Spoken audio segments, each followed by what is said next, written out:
Salam, bugünkü mövzumuz Fransa klassik orta əsrlərdə. Fransa klassik orta əsrlərdə. Yaxşı.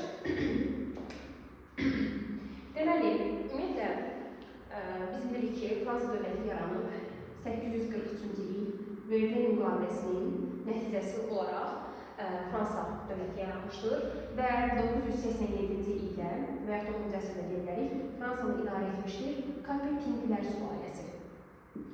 Yaxşı, başlayaq görək klassik orta əsrlərdə vəziyyət necədir. Ümumiyyətlə, əsrlərlə yenə öyrənirik. 10-cu əsrdə həm Kapetinglər sülaləsinin hakimiyyətə gəlməsidir, həm də 10-cu əsrdə sənətkarlıq, kənd təsərrüfatından ayrılır. Sənətkarlıq, yəni əkinçilik və maldarlıqdan ayrılır. Ayrılanda nə olacaq? Təbii ki, şəhərlər, yəni yeni şəhərlər yaranacaq. Yeni şəhərlər yaranacaq və şəhərlər inkişaf edəcək. Ümumiyyətlə, şəhər deyəndə tez yazılır sənətkarlıq və ticarət düşsün.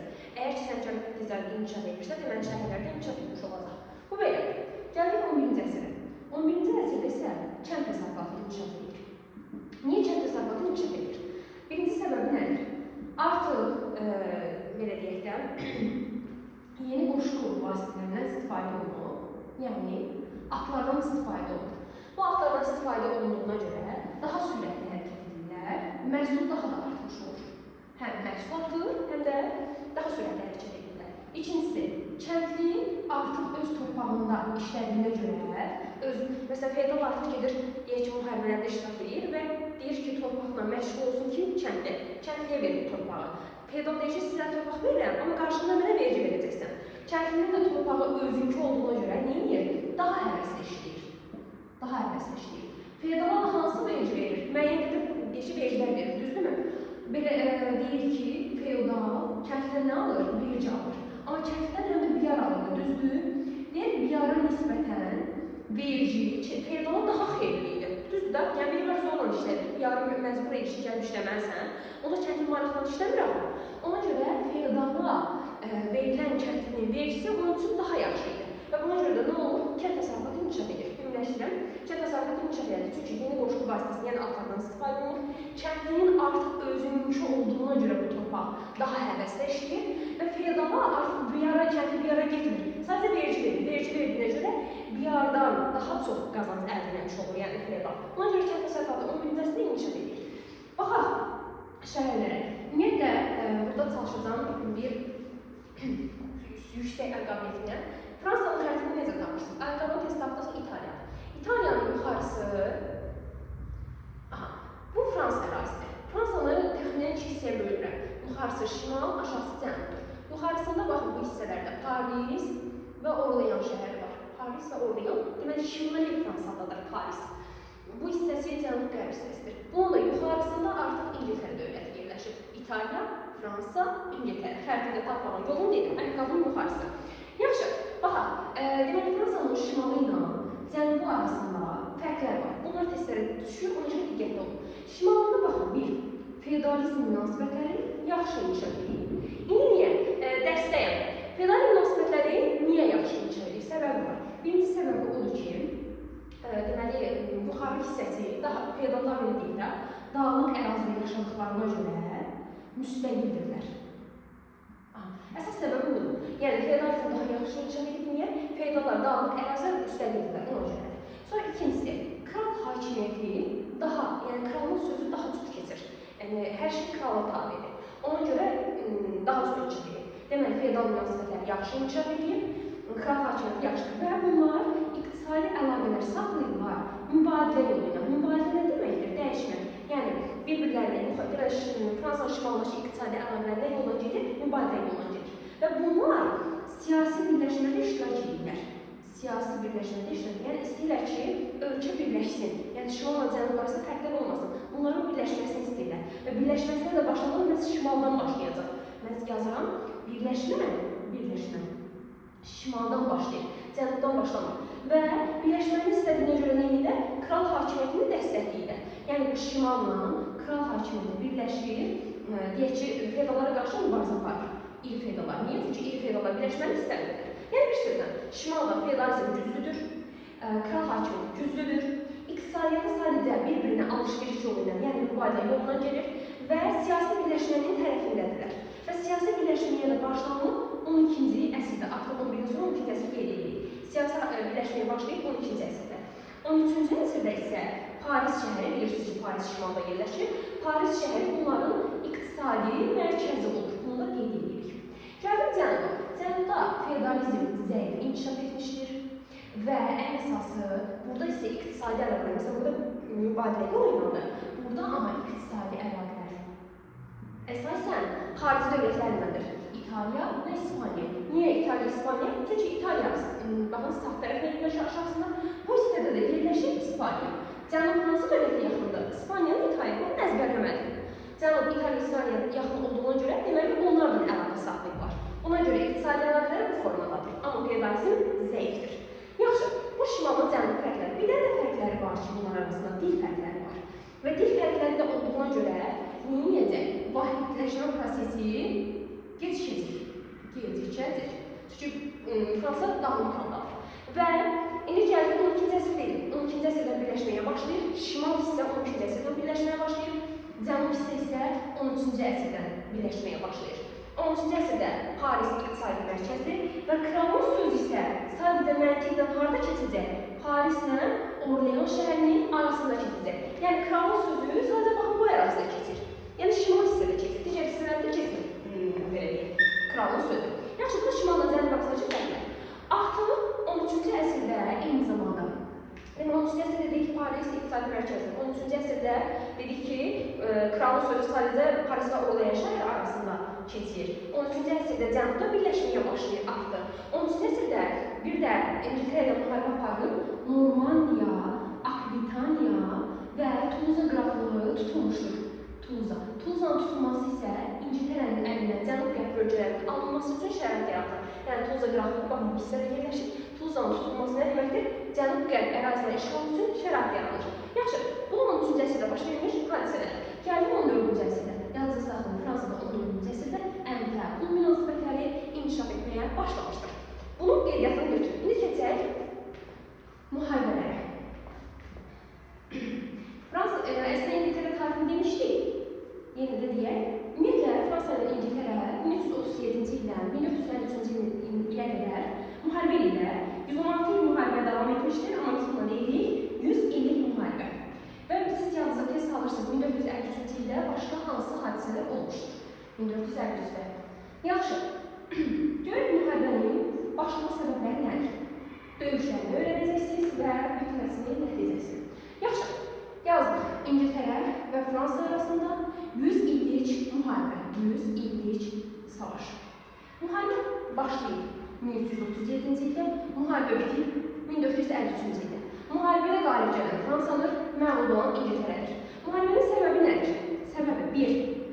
Fransa cənub-qərb hissələrini İngiltərənin əlindən almaq istəyir. Əlindən almaq istəyir. Bu əsas səbəbdir.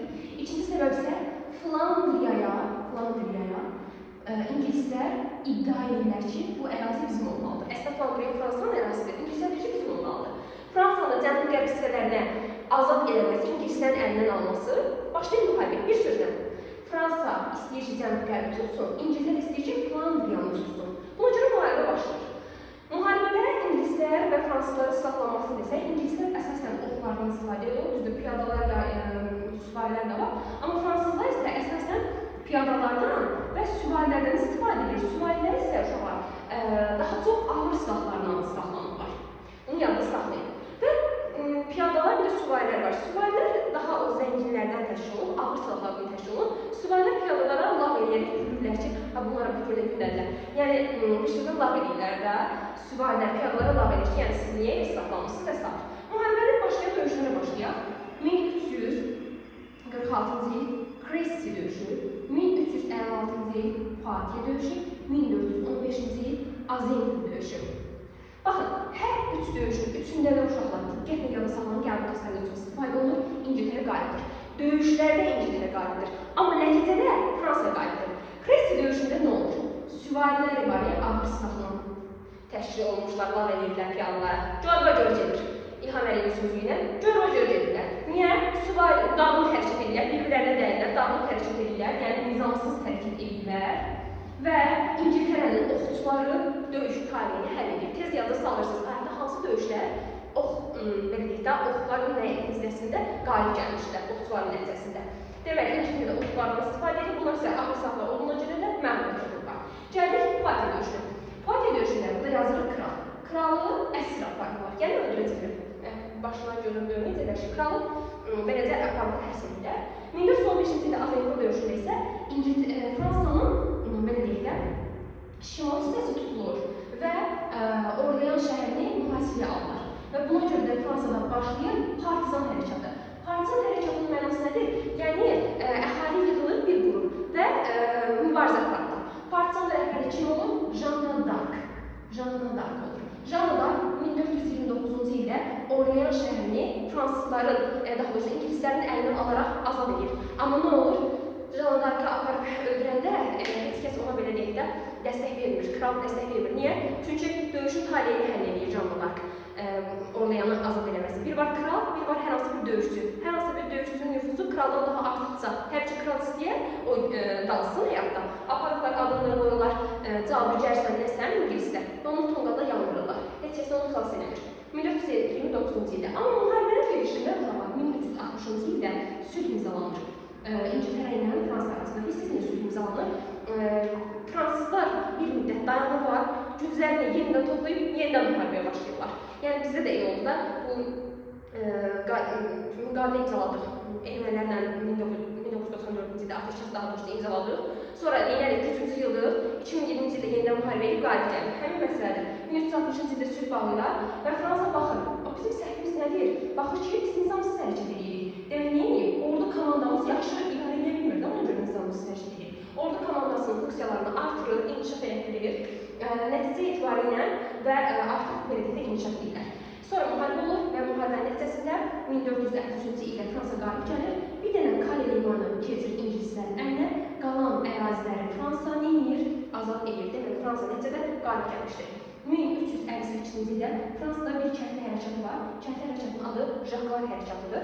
Jaklar alt hərfdir, Fransada alt hərfdir. Bunlar da yenə nəyə qarşıdır? Feodal qaydalarına qarşıdır. Təhkimçilik sistemlərinə, müqavilə sistemində. Amma nəticədə bu üsyanla məğlubiyyət olunacaq. Bunu da yadda saxlayırsın. Danışaq, müharibə bitdi. Danışaq 4-cü Gözəl Filippi haqqında. 4-cü Gözəl Filippi ümumiyyətlə müharibənin əvvələ düşür, amma qeyd edək. 4-cü Gözəl Filippi deməli Flandriya uğrunda mübarizə aparır. Müəyyən əraziləri azad eləsə də tam istədiyinə nail ola bilmir. Yəni Flandriyanı azad edə bilmir. Və ona görə də müharibə apardığına görə yeni vergilər təyin edir və vergilər təyin edilənə görə kilsəyə vergi qoymuş olur. Kilsəyə vergi qoyunda nə olacaq? Papa ilə kral arasında müharibə olacaq. Amma yeganə belə deyək də kraldır ki, Papanın məğlubiyyət uğradır və Papanın nüfuzunu aşağı salır. Və 1302-ci ildə müxtəlif təbəqələrdən təşkil olunan kral baş ştatlar çağırmış olur. Müxtəlif təbəqələr, yəni orada varlar da var, kasıblar da var, bu deməkdir. Müxtəlif təbəqələrdən ibarət baş ştatlar çağırır 1302-ci ildə. Bu da bizim 4-cü Gözəl Filippi. 4-cü Gözəl Filippidən sonra danışaq 11-ci Ludovikdən. 11-ci Ludovik. 11-ci Ludovik nə eləmişdir? Əsasən hakimiyyət dövrü 1461-ci ildə başlayır, yəni başlayır. 11-ci Ludovikin dövründə bir illik vergi təyin edir. İllik vergi təyin edir. İkincisi, dövləti mərkəzləşdirir, vahidləşdirir. Vahidləşdirir. Məsələn, İngiltərədə birlikdə edilən 11-ci Ludovikin ortaq xüsusiyyətidir. Mərkəzləşdirmək və vahid dövlətin yaratması. Bir də rəqiblərinə qarşı hilədən istifadə edir. Yəni, onları deyir ki, bir-birinizi qırın, nəticədə deyilən qalib gələcək. Bu belə, daha sonra deyir, bunlar ilk vericiləri, mərkəzləşmə, vahidləşmə hilədən istifadə edir və deyir ki, mütləq monarxiya artıq yaranmağa başlayır. Yaranmağa başladı. Mütləq monarxiya çünki yaranacaq 16-cı əsrdə nədir? Mütləq monarxiyanın yaranmasıdır. İngiltərə mərkəzləşdi artıq 15-ci əsrdə. Mərkəzləşməyə başlamışdı 12-ci əsrdə, mərkəzləşdi 15-ci əsrdə. 16-cı əsrdə nə oldu? Mütləq monarxiyanın yaranmasıdır. 1530-cu ildə isə Latın dilinin əvəzinə fransız dili yaranır. Yəni Latın dilinin daha doğrusu qəbul olunur, fransız dilinə keçirlər. 1530-cu ildə. 1594-cü ildə isə Bourbonlar sülaləsi hakimiyyətə gələcək Fransada. Bunlar da 16-cı əsrdə olmuş Fransa tarixində olan hadisələrdir. Bəs Fransaya reformasiya hərəkəti necə təsir elədi? Fransada heç nə. Reformasiya hərəkəti dini müharibələrlə nəticələndi və Fransada yarandı Jean Calvin siyasəti, yəni Calvin məktəbli həyatı intiqasını təşkil edən bir hərəkətdir. Yaxşı, bu da bizim Fransanın